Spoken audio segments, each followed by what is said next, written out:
Hello friends, welcome to Gargi classes. Rajasthan literature अपना चल रहा है राजस्थान आर्ट एंड कल्चर के सेगमेंट में। अभी तक अपन ने 3 पार्ट कवर कर लिया, आज चौथा पार्ट है।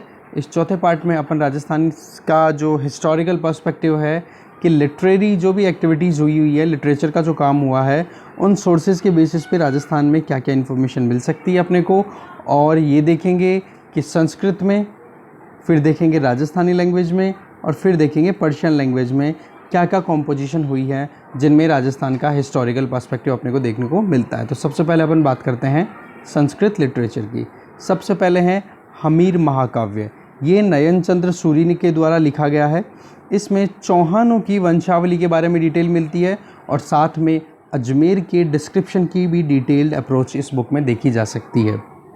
इस बुक में चौहानों का जो ओरिजिनल रेजिडेंस, कहाँ से इनकी शुरुआत होती है, फिर इसके बाद में इनका शाकंभरी और सपादलक्ष वाले रीजन से क्या इनका रिलेशन है, क्योंकि इसी रीजन के अंदर चौहानों का कहीं ना कहीं ओरिजिन माना जाता है। मतलब शुरुआत में जो किंगडम स्टैब्लिश हुआ था चौहानों का, वो शाकंभरी सपादलक्ष वाले रीजन में ही माना जाता है। साथ में इसके बाद में फिर ये ब्रांच, जो एक ब्रांच है वो कहाँ चली गई, रणथंभौर वाली ब्रांच। तो रणथंभौर वाली ब्रांच में फिर जब हमीर देव का रूल होता है तो उस टाइम पे अलाउद्दीन खिलजी का अटैक, और साथ में जो साका होता है रणथंभौर का, उसके बारे में डिटेल अपने को मिलती है हमीर महाकाव्य में। नेक्स्ट बुक है अजीतोदय। ये जगजीवन भट्ट के द्वारा लिखी गई है।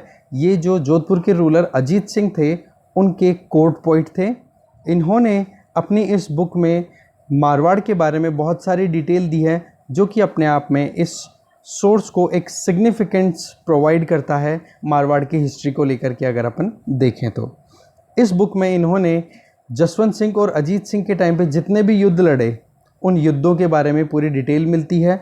और इसमें यह भी बताया गया है कि कौन कौन सी ट्रीटीज़ की गई थी इन दोनों राजाओं के टाइम पे, साथ में कितना किंगडम का एक्सपेंशन हुआ था, कितना फैलाव हुआ था, विक्ट्री कितनी हुई थी, और साथ में जो ट्रेडिशन और कस्टम कौन से फॉलो किए जाते थे मारवाड़ वाले रीजन में, उन चीज़ों के बारे में डिटेल मिलती है अजीतोदय में। नेक्स्ट है अमर काव्य वंशावली। ये रणछोड़ भट्ट ने लिखी। इसमें बप्पा रावल से लेके राणा राज सिंह तक का पूरा हिस्टोरिकल इन्फॉर्मेशन मिलती है, जिसमें वंशावली भी आ गई। इम्पोर्टेंट डेवलपमेंट्स जो हुए इनके बीच में, बप्पा रावल ने इस्टेब्लिश किया था गुहिल डायनेस्टी को, और राज सिंह के टाइम पे फिर ये जो रणछोड़ भट्ट थे, इन्होंने ये राइटिंग का काम किया था, कॉम्पोजिशन का काम किया था। ठीक है, इसमें डिटेल डिस्क्रिप्शन मिलती है जौहर के बारे में कि जौहर किस तरीके से परफॉर्म किया गया था या परफॉर्म किया गया। एक तो रानी कर्णावती के टाइम पे हुआ था, और एक बार हुआ था किसके टाइम पे, रावल रतन सिंह के टाइम पे पद्मावती वाला जो हुआ था वो रानी पद्मिनी का। ठीक है, साथ में दीपावली के त्यौहार के बारे में भी डिटेल मिलती है इस बुक में। कौन सी, अमर काव्य वंशावली में। नेक्स्ट है राज विनोद। ये सदाशिव के द्वारा लिखी गई है। इसके कॉम्पोजिशन के लिए बीकानेर के राजा कल्याणमल ने डायरेक्शन दी थी सदाशिव को कि आप एक बुक लिखो जिसमें जो कंटेम्प्रेरी इश्यूज़ थे, चाहे सोशियो पॉलिटिकल और फाइनेंशियल जो भी सर्कमस्टांसेस प्रिवेल कर रही थी उस टाइम पे, उनके बारे में आप डिटेल लिखो। तो ये एक राजा के कहने पे, वैसे तो देखो जो भी लिटरेरी वर्क हुए हैं मिडिवल पीरियड में या मिडिल एज की बात की जाए, वो मैक्सिमम इसी चीज़ से एसोसिएटेड रहते थे कि राजाओं के इर्द गिर्द क्या एक्टिविटीज़ हो रही है। क्योंकि जैसे कि अपन ने प्रीवियस वीडियो में डिस्कस भी किया था कि मॉडर्न एज में क्या हुआ कि common man, farmers, labour exploitation, जब इंग्लिश रूल प्रिवेल करना शुरू कर गया था, तो राजाओं से हट कर के अब लोकल जो कॉमन मैन था उसके बारे में भी लिखा जाना शुरू हो चुका था। पर अभी ये क्या है, सारे के सारे मिडिवल, मतलब राजे रजवाड़ों के बारे में ही, उनसे संबंधित ये लिटरेचर रहती है।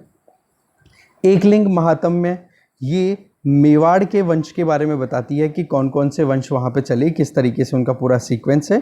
ठीक है, इसमें आश्रम और वर्णा सिस्टम, ठीक है, 4 आश्रम होते हैं, 4 वर्ण होते हैं, उनके बारे में बताते हैं कि मेडिवल एज में इनका कैसे एडवांसमेंट हुआ, किस तरीके से इनका कंडक्शन हुआ करता था। साथ में एकलिंग महात्म्य जो है, इसमें मेवाड़ को मेदपाट बोला गया है और हाड़ौती को हाड़ावती बोला गया है। ये अपने को ध्यान रखना है, इंपॉर्टेंट फैक्ट है। नेक्स्ट संस्कृत है, संस्कृत लिटरेरी वर्क हुआ वो है राजवल्लभ। ये कुंभा के टाइम पे जो चीफ आर्किटेक्ट थे मंडन, ठीक है, राणा कुंभा के बारे में डिटेल में अपन बात कर चुके हैं। मेवाड़ की हिस्ट्री में, डायनेस्टीज ऑफ मेवाड़ में अपन ने अच्छे से बात की है, किंगडम ऑफ मेवाड़ में, ठीक है। तो मंडन का नाम रिपीटेडली आता रहता है। तो ये चीफ आर्किटेक्ट थे।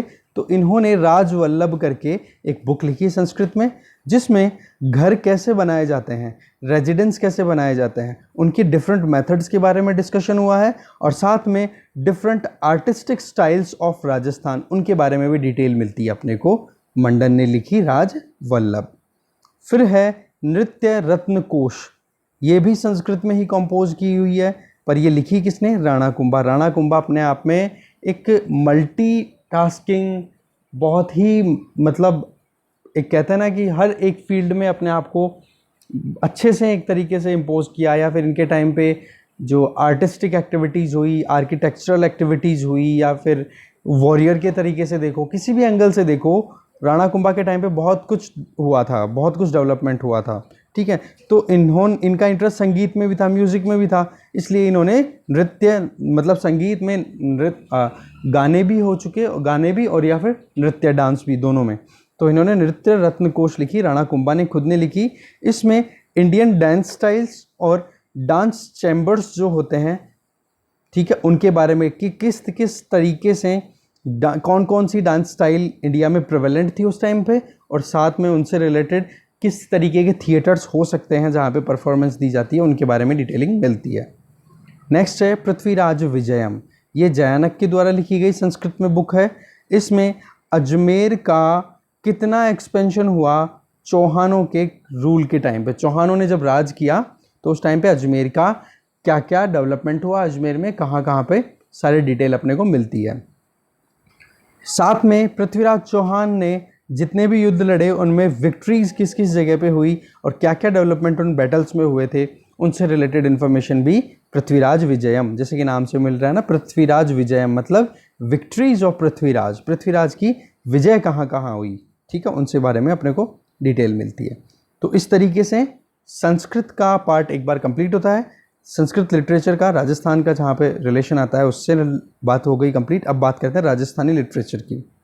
मुणोत नैनसीरी ख्यात। मुणोत नैनसी को राजस्थान का अबुल फजल भी बोलते हैं, ये ध्यान रखना आप।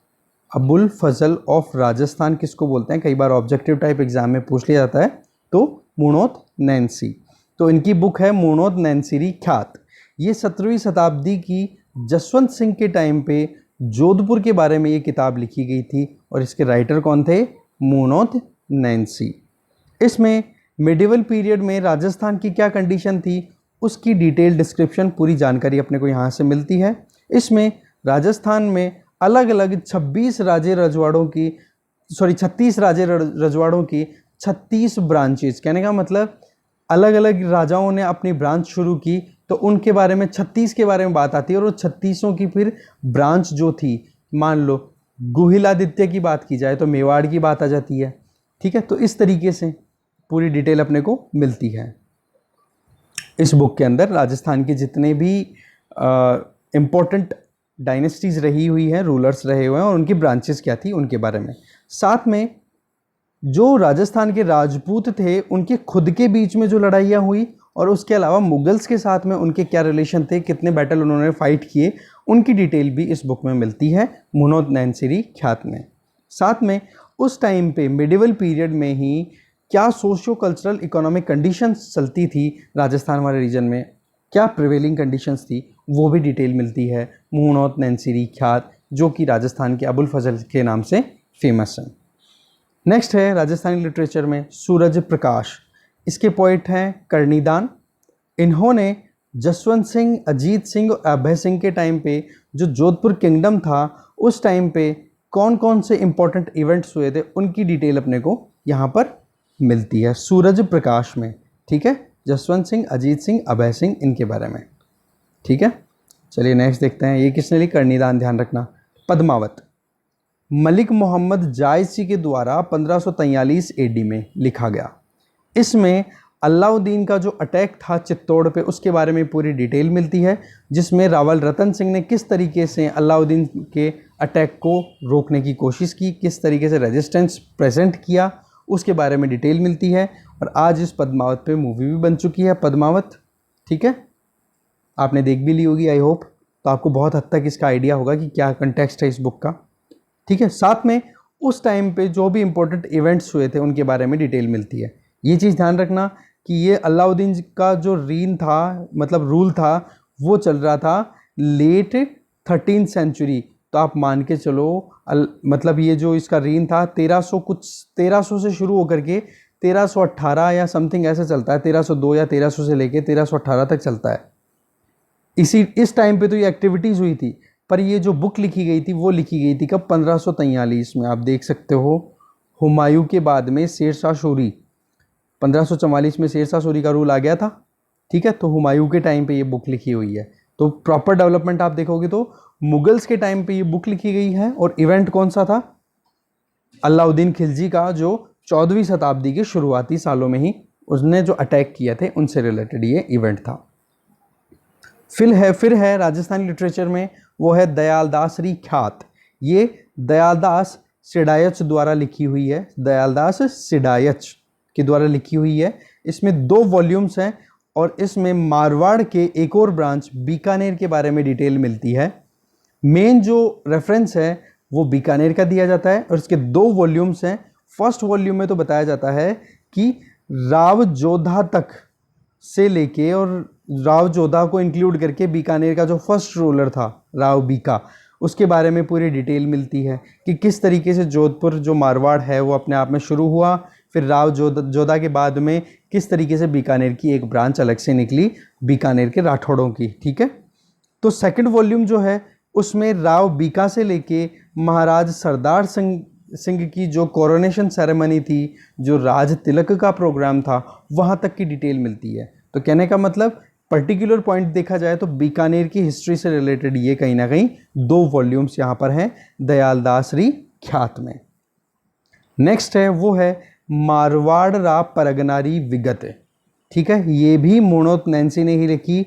इसमें मिडिवल पीरियड में जो कुछ भी हो रहा था डेवलपमेंट मारवाड़ में, उसको एक सिरे से क्रिटिसाइज किया गया है इस बुक में, क्योंकि नाम से देखो आप, मारवाड़ रा मतलब मारवाड़ के परगने की विगत मतलब क्या दुर्दशा रही, उसके बारे में ये बताती है बुक, ठीक है। इसमें एग्रीकल्चरल, इकोनॉमिक, सोशल सिस्टम क्या था, विलेजेस के क्या हाल हो रहे थे, और साथ में जो मारवाड़ के परगना थे। क्योंकि होता क्या है कि अगर एक किंग यहाँ पे जोधपुर में बैठा है तो वो अपने आसपास के रीजन को कैसे रूल करेगा, अपने रिप्रेजेंटेटिव को भेजेगा तो वहाँ पर वो डिवीज़न करेगा। जैसे आज स्टेट्स हैं, उस टाइम पे किंगडम्स को डिवाइड कर दिया जाता था परगना में।